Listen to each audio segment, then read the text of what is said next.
مجھے بتائیے بدن قرب الہی کا سبب ہے؟ بدن یعنی جس کا بدن زیادہ مضبوط ہوگا، جس کا بدن زیادہ جھکا ہوا ہوگا، وہ اللہ سے قریب جلدی ہو جائے گا؟ کیا کسوٹی ہے یا نہیں؟ کچھ اور مسئلہ ہے۔ بدن در حقیقت سواری ہے، اصل وجود سوار کا ہے، جس کے ہاتھ میں سواری کی لگام ہوتی ہے۔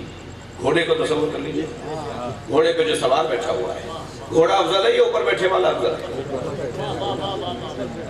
یقیناً اوپر بیٹھنے والا۔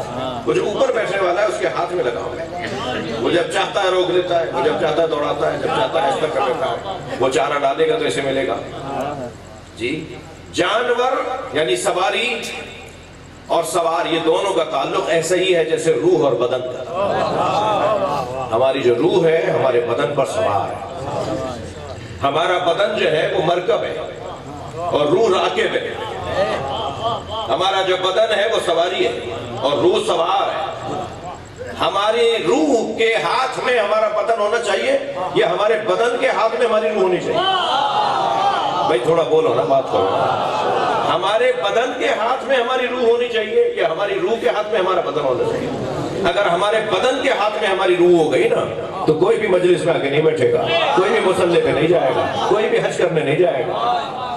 یہ جتنے کام بھی عبادتوں کے ہیں نا، توجہ چاہوں گا، یہ جتنے بھی کام عبادتوں کے ہیں یہ بدن نہیں کرواتا، روح کرواتی ہے۔ بدن نہیں کرواتا، بدن تو بھاگتا ہے ان کاموں سے۔ یہ روح کے ہاتھ میں کیونکہ بدن کی لگام ہوتی ہے تو روح کھینچ کر اسے کبھی مجلس میں، کبھی ماتم میں، کبھی مصلی پر، کبھی حج پر، کبھی مسجد میں، کبھی نماز جماعت میں، کبھی نماز جمعہ میں، کبھی حج اور عمرے کے لیے یہ روح لے کر جا رہی ہوتی ہے اپنے بدن کو۔ ایسے ہی ہے۔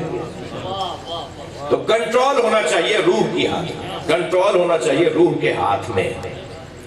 اچھا، روح اور بدن میں شدید دشمنی بھی ہے، ساتھ رہتے ہیں مگر دوست نہیں ہیں۔ ہاں، دونوں میں لڑائی ہے۔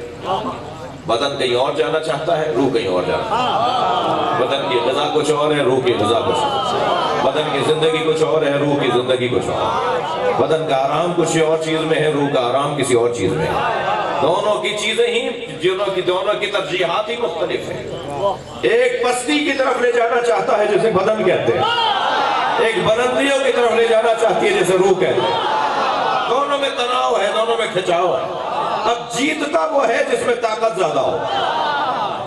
جب دونوں میں تناؤ، رسہ کشی دیکھیے، بچے رسہ کھینچ رہے ہوتے ہیں، اسکولوں میں گیم ہے، کھیل ہے، 10 بچے ادھر کھڑے ہوں گے، 10 بچے ادھر کھڑے ہوں گے، اب رسہ کھینچیں گے اور دیکھ لیں گے طاقت ان 10 بچوں میں زیادہ یا ان بچوں میں زیادہ، ایسے نہیں۔ تو یہ بدن میں اور روح میں رسہ کشی ہے۔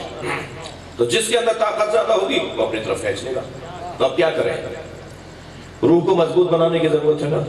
ہاتھ کہاں پر ہے، لکھا جا نہیں رہا مگر روح مضبوط ہے۔ سلمان رشدی واجب المدنہ ساری دنیا کو ہلا دیا اس کانپتے ہوئے ہاتھ۔ بدن تو کمزور تھا، روح مضبوط تھی۔ اگر روح مضبوط ہوگا تو پھر بہت بڑے بڑے کام ہو جائیں گے۔ اسی لیے جوانی کا تعلق بدن سے نہیں ہے، جوانی کا تعلق بدن سے نہیں ہے، جوانی کا تعلق روح کی تازگی سے۔ حضرت ابراہیم 90 سال کی عمر میں بت توڑنے گئے تھے، قرآن نے انہیں جوان بولا ہے۔ فتن یقال لہو ابراہیم، ایک جوان کا کام ہے جیسے ابراہیم کہتے ہیں۔ 90 سال میں کوئی جوان ہوتا ہے؟ مگر کیونکہ فکر روح جوان ہے، پھر ایسا ہو سکتا ہے کہ کوئی بوڑھا دکھائی دے رہا ہو مگر سوچ میں بڑے بڑے مضبوط بدن جوانوں سے زیادہ جوان۔ تو وہ کون سی چیز ہے جو ہماری جوانی کو زائل نہیں ہونے دے گی؟ وہ ہے روح کی تازگی، وہ ہے روح کی جوانی، وہ روح کی مضبوطی ہے۔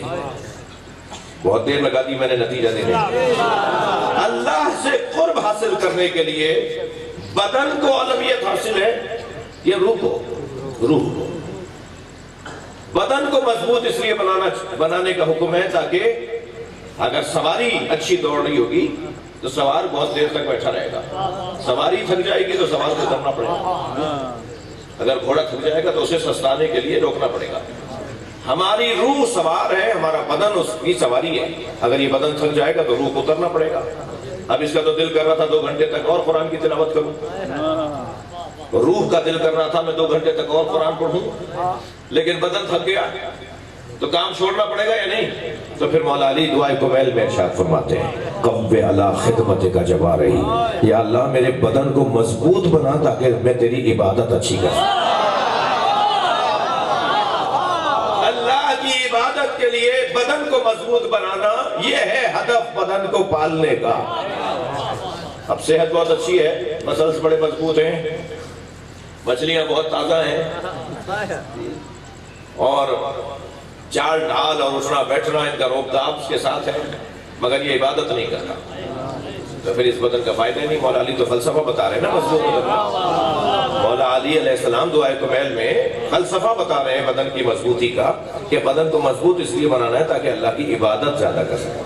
قوّ علی خدمتک جوارحی، یا اللہ میرے بدن کو قوی بنا تاکہ میں تیری خدمت یعنی تیری عبادت زیادہ کروں. ٹھیک ہے، بدن سے زیادہ اولویت حاصل ہے روح کو. بدن مؤنث اور مذکر کا ہوتا ہے، روح مؤنث اور مذکر نہیں ہے. یہ مرد کا بدن ہے، وہ عورت کا بدن ہے، لیکن روح مؤنث اور مذکر نہیں ہے. جب روح مؤنث اور مذکر، صلوات پڑھیں ذرا محمد و آلہ.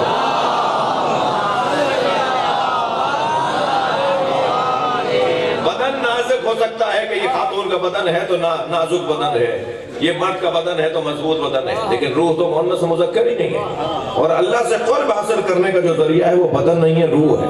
تو جب روح کے ذریعے سے اللہ کا قرب حاصل ہوگا تو کیا معلوم بہت سے مردوں سے زیادہ آگے عورتیں نظر آئیں. اللہ کی بارگاہ میں بہت سارے مردوں سے زیادہ عورتوں کا مقام. اللہ نے لوگوں کو اپنے قرب کے لیے جو ذریعہ دیا ہے وہ ہے روح. توجہ. تو جناب سیدہ ایک خاتون ہے، مگر 12 مردوں پر حجت ہے. تھک گیا. میرے مولا امام عسکری فرما رہے ہیں نحن حجج اللہ علیکم، ہم اللہ کی حجتیں ہیں تمہارے اوپر. وجدتنا فاطمہ حجت اللہ علینا، اور ہماری جدہ فاطمہ ہم اماموں پر اللہ کی حجت ہے.